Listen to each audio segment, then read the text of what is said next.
Bom,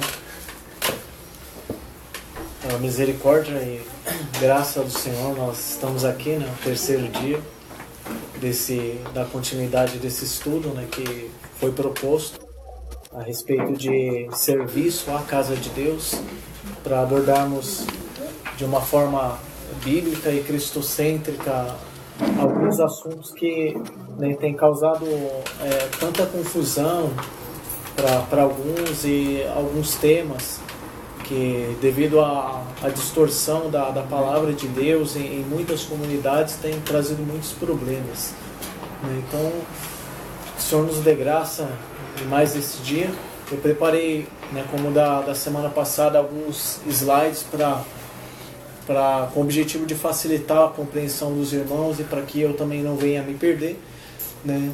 Cada slide aqui vai ser uma surpresa para mim, porque eu não memorizei a sequência dos slides, mas deixei eles da maneira mais ordenada possível, né?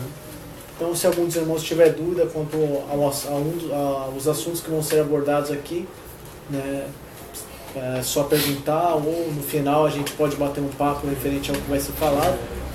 E esse assunto que eu propus em trabalhar hoje, nessa continuidade, é um assunto que, pelo menos para mim, foi novidade da maneira como ele vai ser abordado. Então eu peço para que os irmãos prestem bastante atenção no que vai ser falado e me ajudem, né, se eu falar alguma coisa que não esteja condizendo às Escrituras, porque é algo que o Senhor, através do Espírito Santo, ministrou ao meu coração, e eu pessoalmente nunca vi um estudo que abordasse dessa maneira, tá? Então peço que os irmãos aí venham puxar a minha orelha se eu falar alguma coisa que fuja, tá, das Escrituras, ou fuja do propósito de Deus em Cristo, tá bom?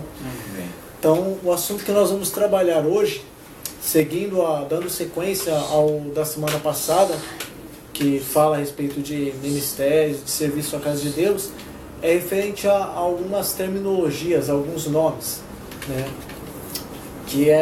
que estão na Bíblia. E quais são esses nomes? Pastores, presbíteros e bispos, né? Então temos aí três terminologias, três nomes. Afinal, né, quem é quem nesse negócio, né? Quem é quem? Porque quando nós pegamos o Novo Testamento, né, não tanto nos evangelhos, mas as coisas começam a complicar para a gente quando a gente entra nas cartas apostólicas, porque essas palavras, elas estão muito presentes. São mais de 100 vezes faladas, né, o termo de presbíteros, né? São pelo menos se 5 vezes mencionadas a terminologia pastor, e pelo menos 3 vezes mencionadas a terminologia de bispo, né, no Novo Testamento. Mas são palavras que estão presentes, né?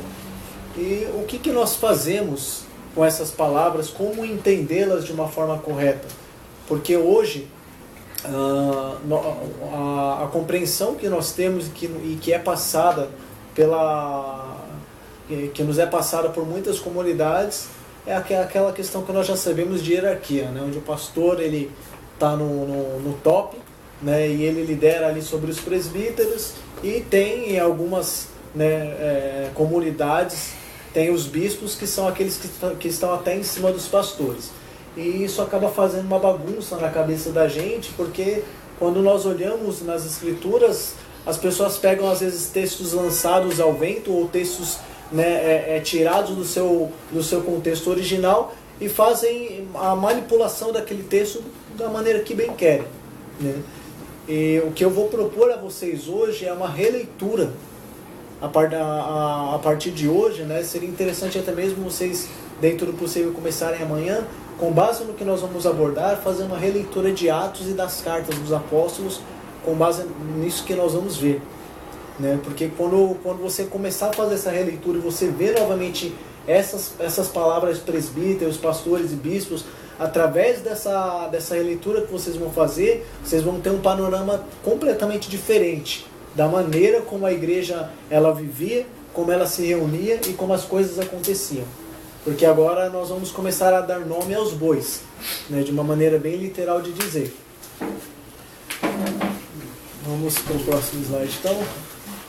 Abre para mim aí, por favor, em Tito 1,5, quem...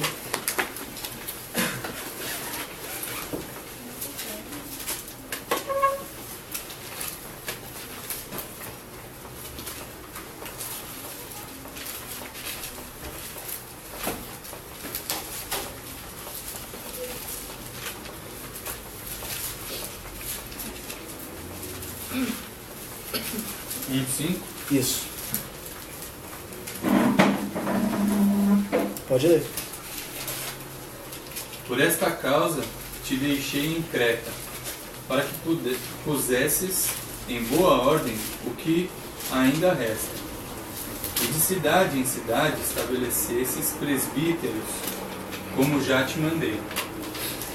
Esse é um texto-chave que é comumente utilizado, né, pelos líderes de muitas comunidades para dar a assertiva, né, e para indicar de que realmente é necessário estabelecer os pastores, os presbíteros de cada comunidade.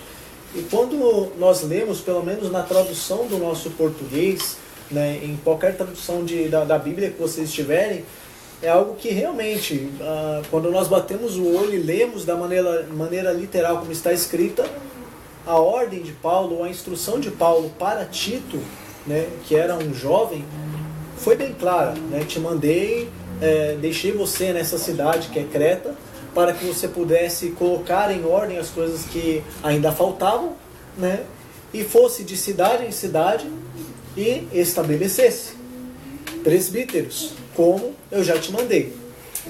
E se nós lermos o livro de Atos, nós vamos ver que essa questão, essa posição de estabelecer presbíteros, e também tem outros textos em Atos que são textos chaves utilizados, né, por líderes de comunidades, nós vemos que era um costume dos apóstolos, logo após eles lançarem a mensagem, aquela mensagem ela ser aceita em alguma cidade, eles então estabelecerem o que as escrituras, né, o Novo Testamento chama de presbíteros.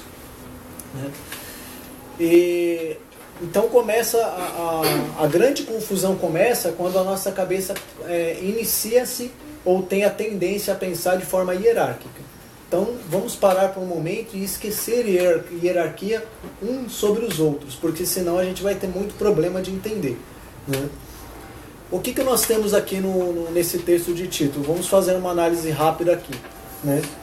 Paulo ele deixa esse jovem numa cidade que é Creta, né? Possivelmente uma cidade-estado, como se fosse São Paulo, e para que ele pusesse em boa ordem as coisas que ainda estavam, ou seja, algumas coisas ainda não estavam bem ajustadas, estavam desordenadas em algumas comunidades ali. E essa parte, esse texto que é interessante, né? Eu não posso clicar aqui, senão vai para o próximo slide. De cidade em cidade. Então a instrução de Paulo é que esse jovem fosse de cidade em cidade e ele estabelecesse presbíteros. Essa palavra estabelecer, ela tem a mesma conotação de identificar. Então, se nós fizermos uma releitura dessa maneira e de cidade em cidade identificasse presbíteros. O que é interessante nesse texto?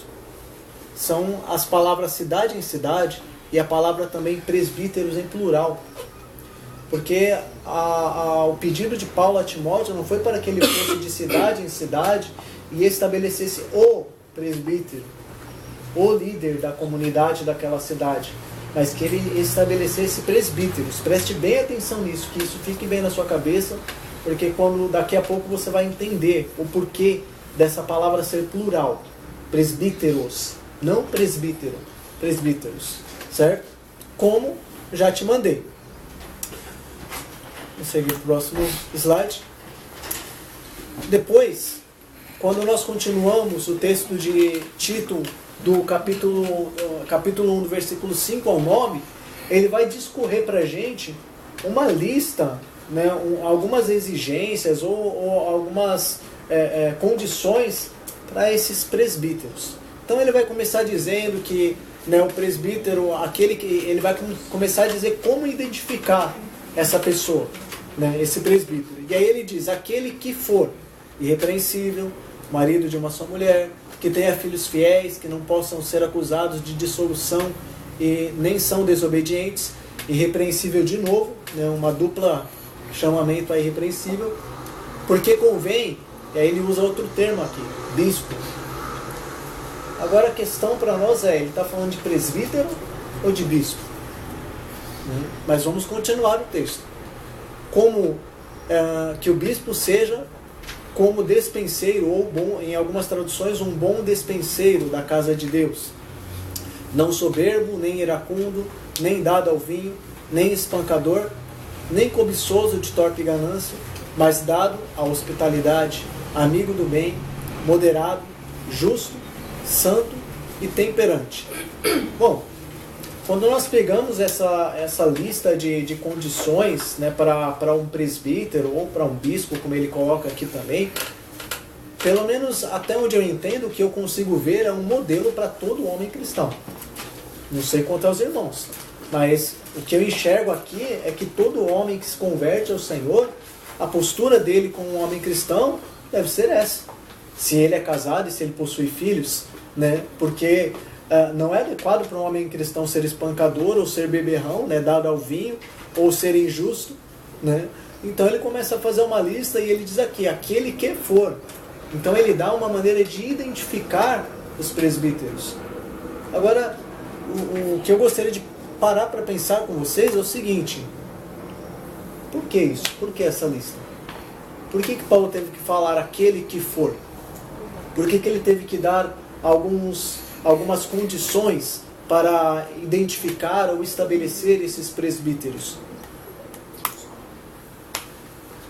É simples. A resposta é porque haviam homens que, apesar de adultos, apesar de casados, apesar de terem filhos, não tinham uma maturidade no sentido de vida cristã, de experiência cristã, né, de prática cristã, que correspondia àquilo que Paulo pontuou. Então, hoje não necessariamente um homem que se casa ou que tem uma família, ele tem uma maturidade, ele tem uma experiência, né, de ser realmente um homem adulto. Muitas das vezes ele pode se casar, ter até mesmo uma família constituída, mas em muitos aspectos da sua vida ele ainda agir como um jovem ou agir indisplicentemente, né, de forma imatura. Então, Paulo fala para que ele estabelecesse ou identificasse de uma forma óbvia, porque se as coisas já estivessem ordenadas ou ajustadas, não haveria necessidade de colocar nada em ordem. Quando você chega na sua casa e a sua casa está arrumada, você não precisa ter nenhum trabalho. Mas se a sua casa tem alguma coisa fora do lugar, então você tem que pegar aquela coisa, né, ou aquelas coisas, e colocar cada coisa no seu devido lugar. Então, Paulo ele dá essa instrução para Tito, porque na comunidade de cristãos, na comunidade de crentes de cada cidade, haviam homens, mas nem todos os homens eram maduros, né, se apresentavam numa condição conforme aquele modelo, né, que nós vimos que é apresentado para um presbítero. No versículo 10 ele fala isso, né? Pois existem muitos, principalmente os que vieram do judaísmo, que são revoltados e enganam os outros com as suas tolices. Eles também ensinavam coisas erradas. É o que está... Só muda a tradução, né? A tradução. Então, exatamente, no versículo 10 ele vai dar um porquê. Ele diz, porque há muitos desordeiros, faladores. A tradução ela pode mudar em uma ou outra palavra, mas o sentido seria o mesmo, né? Principalmente os da circuncidão, os judeus, né? As quais convém tapar a boca com testemunho, com exemplo. Homens que transtornam casas inteiras ensinando o que não convém por torpe ganância, por desejo de dinheiro, né? Agora vamos continuar. Agora lê para mim Timóteo, 1 Timóteo 3, do 1 ao 7. É outra listinha interessante que nós temos aí para analisar.